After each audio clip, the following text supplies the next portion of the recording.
Podcast ini spesial dibawakan untukmu oleh Remote Worker Indonesia, sebuah platform mentoring untuk menembus remote work.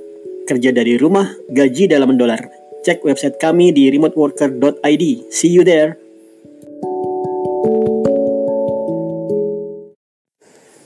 Oke. Hal yang paling menarik dari remote work, di antara banyak yang menarik ya, adalah masalah time zone. Time zone itu terjadi karena bumi itu bulat. Jadi kalau kamu percaya dunia itu datar, terserah lah ya.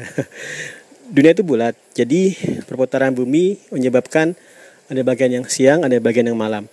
Ini penting sekali di remote work. Kalau kamu 9 to 5 onsite, gak usah mikir.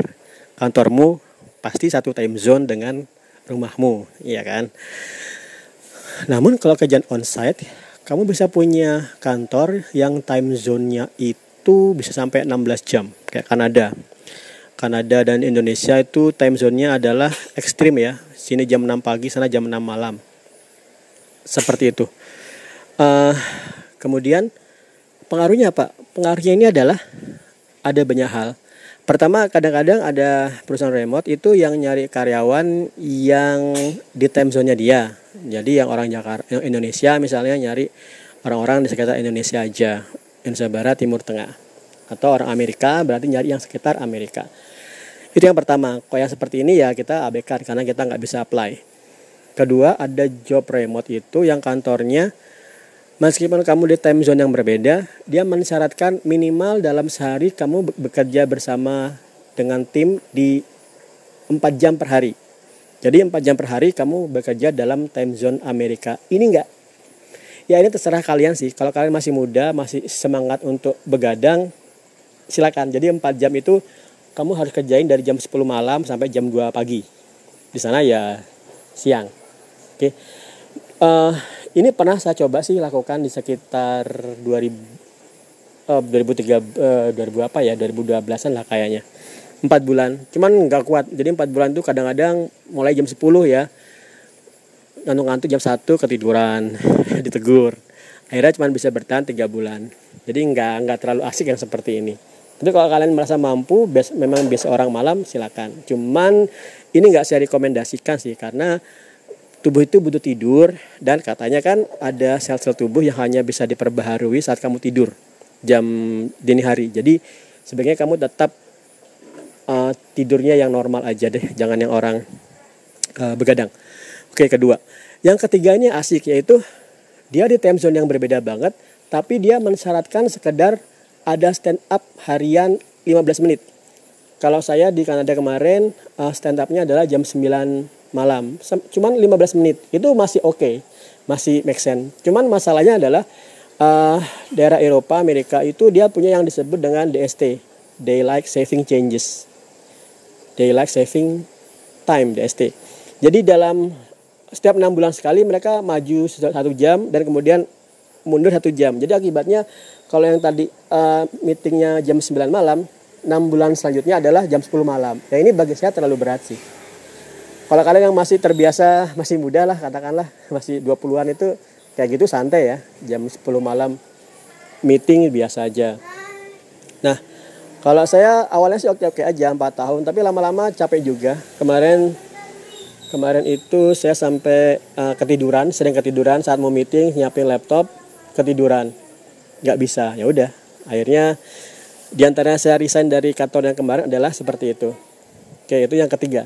Tapi ini masih oke banget. Masih saya buktinya bisa sampai 4 tahun, berarti oke banget. Sebenarnya saya bisa lebih, cuman ada pertimbangan lebih fokus ke pengembangan remote worker Indonesia. Keempat ya. Nah, yang kelima itu seperti kantornya Mas Sigit Dewanto, salah satu pionir di Python Jogja. Python Indonesia chapter Jogja. Beliau kerja di Scraping Hub. Scraping Hub itu ternyata nggak ada meeting harian seperti ini. Yang penting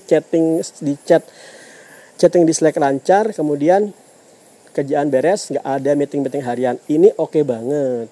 Yaitu adalah kamu bisa bebas time zone. Kamu bisa bekerja sesukanya, nggak perlu ada waktu. Nah, ini sudah tentang time zone. Kemudian benefitnya apa? Benefitnya itu banyak banget. Pertama, kalau saya pribadi, saya nggak mau kerja dengan orang yang kantornya time zone-nya deketan dengan Indonesia, Australia, Jepang, Singapura itu saya nggak mau. Kenapa? Karena bedanya cuma sejam 2 jam. Dia akan tahu saat kita online atau offline. Dan kalau bosnya posesif, dia bisa akan nanya terus, kok kamu nggak online, atau kok kamu offline, kemana tadi, dan sebagainya. Saya kemarin resign dari kantor Singapura di antara seperti ini karena bosnya rodo-rodo posesif, jadi saya tinggalin aja. Nah, yang kedua itu masalahnya yang asik adalah kalau kamu kerja mencari time zone yang berbeda belahan dunianya separuhnya.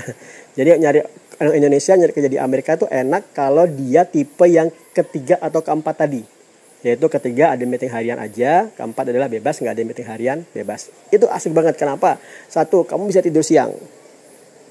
Kamu bisa main-main sepanjang seharian itu, atau kalau mau serius kamu bisa bangun startup misalnya. Tapi dana tetap mengalir. Caranya bagaimana? Kamu ambil tim, delegasikan.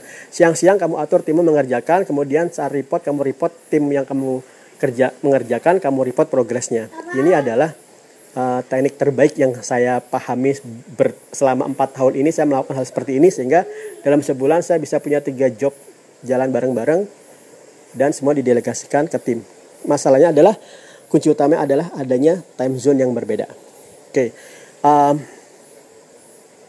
Satu lagi masalah time zone ini adalah kamu harus tahu kapan kamu bicara dengan klien, kapan kamu bisa sesuaikan dengan waktumu. Contohnya gini, kalau kamu sekarang ngirim apply cover letter ke klien, kamu lihat dulu time zone-nya sama apa enggak. Kalau enggak, kamu cek dulu di sana kira-kira jam berapa. Jadi kamu bisa estimasi dia menjawab di time zone yang sesuai. Oke, ini tentang time zone. Kalau saya pribadi suka time zone yang berbeda itu, saya ulangi lagi karena bisa tidur siang. Tidur siang itu bagi pekerja kantor bisa nyaris impossible loh ya. Kamu bisa nggak boleh tidur siang selama 5 hari kerja, ya kan?